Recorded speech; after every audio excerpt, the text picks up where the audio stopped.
Hello guys, welcome to my second part. दा नै माने औवा दाननो थांनो नागिरदों बेयावहाय थ' नायलांबाय था नोंथांमोना। हादानाव मैदेर फैयो आदा मैदेरखौ आंलाय गियो लोगोफोर हाहाहा नै जानोसै दा माने जों लागोआ फुरा हादान नै नायनो हागोन हाग्रा मैदेर फैखायो आरोखि मैदेराबो फुरा फैखायो खुनु माबा गैया बादा गैया। So finally guys, we are coming my destination Wa cutting, and this bamboo is very big, very boro English सोलोंनायदों bro. हनै सानैया सिगाङाव सासे उनाव जों दा साबा फैदो आरोखि औवा दाननो। दा नायना लादो नै जों गामिखौ नोंथांमोना माबायदि हाग्रा ना मा होनो माबायदि हाग्रा मागोना मैदेराव माबा हाग्रा हादानाव मैदेर फैयो होननाय मिउजिकखौ मिस्टार दैदेन माबाया जोंना आसोला मागोना दानखांदों दा नुबाय जेरै गानेरै जों गामि हादानाव मैदेर फैयो लोगोफोर मागोना बेखौ होदों नै मैदेर फैनायखायनो बेखौ होदों गानजों गामिजों मेलायखादों आरोखि जोंना फुरा दा जों औवा दाननो फालो फैबाय माने सासे गस्ला खाख्लोमलायनाय जिखुनु आक्रमणल' खालामनो मिथिगौ जोङो जेरैबो टारगेटबो दिंनायल' नै जों गामिया ओरैबायसा देन्जार थारल' नै जाय मोनायाव खारलाबायनानै फैगोन बे गोदोनायाव नांनानै जेरावबो गोग्लैनो हागौ लोगोफोर देन्जारखा नुबाय अल इन्डिया राउन्ड जोब दा जोंना नै होजेनबायानो आक्रमण अबे सिदा बेखौ नायदो अबे खेंख्रा बेखौनो नाय आसोल मिथिबाय अबे खेंख्रा बेखौ नाय जाला ओंखाम उखैनाया जाला बाबु मावनो दिनै सानसे ओंखाम गैया लोगोफोर रानहोजोब्बाय नैबे दा नै होगासिनो दं जोंना बोलो गोराखालै एसे सानैबो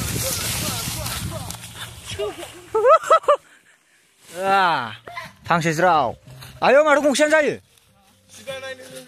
देन्जार दे एसे मोजां मावना होदे दे लागाव देनां हिनजाव लाबा मावनानै जाखानांगोनखा एसे मोजां गोसो होना माव माथो गिहि गैया ना माथो आखायालाय गिहि गैया ना माथो आयु सेसनै सिखानि हालोदा दे हो सिखाया मालायनि सौआव ओमफ्राय सेस जागोनलै माइरो रायजागोनलै लागाव दे बख'दो बोलो गोराखालै सानजों ओरै सिदा लाबोखा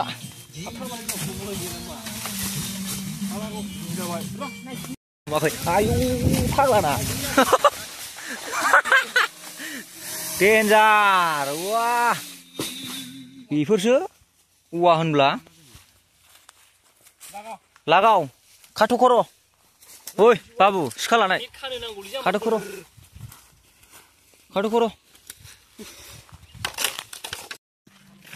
स' गाइस फाइनालि दानखांनानै लाबोबाय नै दान्दाखौ दा लागायहैनोसै बिराद गिलिरलै गरमथारबो मोजां नैबे थाराव नांबाथाय सेस जागोनलै सानैबो दौ थागोन बे मोसौआ गाहायब्रा मानसिया नुवाखै नों बेसे गोजौ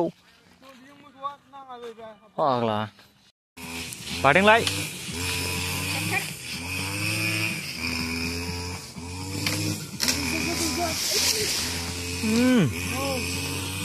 बेखौबो हो नों गानायावनो होदो हास'जोबखा अखायाबो खोमसिल' जाबावो नै थौस सान्दुंबो दुंदों अखाबो खोमसि जादों दालायबो हाखादों नै मा Hey guys नोंथांमोना आंनि चेनेलखौबो नायदो आरोना एनजेड खोमथा इउटुबावहाय फेसबुकआवहाय खोमथा नाजारि एनजेड खोमथा साबसक्राइब दाखालि ब्लग गोदान हगारदोंमोन आं माबायाव पान्जाबाव थांनाय नायबानो जाबाय बेखौहाय पान्जाबावहाय मा जायगा दं गासिबो बेरायग्रा जायगा देखायजोबदों आरोना आं बेखौ नायबानो जाबाय दा नायोब्ला NZ खोमथा चेनेलावहाय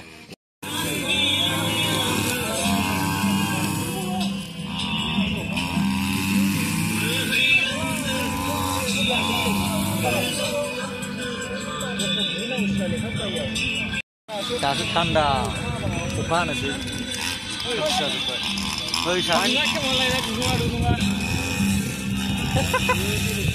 दासो थान्दा मोनदों बनावगौ बाखि दङ माने बेगदार कल किपार कल फुनाखै दाबो ओमफ्राय मिडिलाव फुनाखै ओरैबो बेगदार कल किपार कलाव फुनाखै आरोखि ना बाखि दंबावो नै दा फुनसै अखाबो हानोसै नै बोथोरनि गुसु गुसुजों ओरै खामानि मावनायजों बिराद थान्दा कुल दा नै सेन्टारखौ फुननायदों बेयावहाय दहाय फुनाखैमोन ना दा फुननोसै नै बाव बेगदार कल किपार कलखौ ना मा होनो नोंथां दहाय नोंसो फुनदोंमोन मानो फुनलाखै बेखौ दा फुननानै लाग्रोनि बेखौहाय नै मिडिलाव होनो दुरुं माबागासिनो दङ नै ओमफ्राय ओरै माबागासिनो दङ सामथाय एवगासिनो दङ मेचिनजों दासो थान्दा जादों दिनानो दहायथ' आयौ गरमानो थानो हायाखैमोन दासो थान्दा अखा हाहां जानानै बरिया जाना होबाय दिना खिन्थु बल जोनाय टाइमाव बे जाना होबा हामगौलै गाबोननि दिनासो बिदि जाना होनांगौ नङा बिन्दास थान्दा गेलेमोन दिनै लागायबाय गाइस गाबोन जायगा नायनो फैनो गोसो फैबानो जाबाय जोंनि नैबे रैसुमै FC फोथारावहाय माबानि ट्रफिनि खेला दङ दा नोंथांमोना फैनानै नायफै बयबो हानजा लैहोरनो दा नै जों खामानि मावगासिनो दङ लामा रड खालामगासिनो दङ स्टारनि जा स्टारलायनो जंफारनि दा नै नायनो हागोन कमप्लिट जाबाय मोनसे नोंगौलायबायलै दिङा लिङा माथो नोंलाय आरो अलराउन्डार फुननांगौबा नङा दिङालाय दे बुखुरु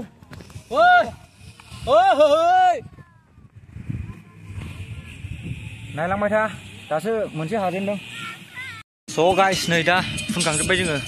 दा अखाबो हाबाय नै आयै सेस खामानि दंबावोमोन बै फारसेजों सेस अखा हाबाय दा गलखौबो बानायखांखाबाय अखा आयै सेसलै सेस खामानि मावनाया लोगोफोर अखासो हाबाय बै फारसेजों फुनबावनांगौ दंमोन सेस जाबाय बेखौ उनावदो दासो थान्दा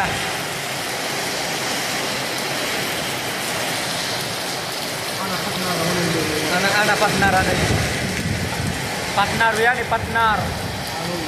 abau